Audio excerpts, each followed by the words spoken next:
আজকে কলজাটার মধ্যে খেলে আগুন জ্বলতেছে, দাও দাও করিয়া। বাচ্চারা কই গেল? আজকে বিরহ হতো একটা গান শুনতাম।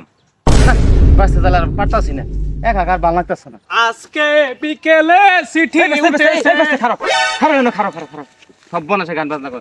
আমার কাছে কলজাটার মধ্যে আগুন জ্বলতেছে। কি কইলা? দাও দাও করিয়া, দাও দাও করিয়া। আগুন জ্বলতেছে? কো আগুন দেই কো?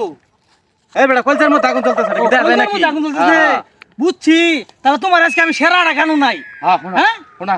কুত্তার বাচ্চা ফুটফুটে সুন্দর। এই বেটা কুত্তার বাচ্চা গান নিয়েছে নগদ, আমার আগুন জ্বলতেছে, কুত্তার বাচ্চা গান নিয়েছে। ও তাহলে আজকে আমি একটা গান কই। হ্যাঁ কও, আলাদা কইতে শুনুন, মন করে দে ডিপ জলের গান। কও দেখি। জলে আগুন বুকে দে, হ্যাঁ হ্যাঁ হ্যাঁ মরা ব্যক্তি পানি ডাইলে দে। ঠিক আছে ঠিক আছে। চলবো না? হ্যাঁ। এই গানে তো বড় মার্কেট আমার। এটা ঠিক আছে, আমার গান লোকে ইয়ে লোকে মিলে গেছে গা। তুমি জানো এই গান বিমুন বাজারে কইছিলাম, হ্যাঁ। ব্যক্তি মিলে আমার জুতাতে বাইরেছে। আই সব বনা জুতা বাড়িছে। তাহলে আমি কিরম নাম করা শিল্পী। আর ঠিক আছে, তুমি নাম করা শিল্পী না, জুতা বাড়ি খাইছো তো, খাইও খাইও আরো খাইও বেশি করে।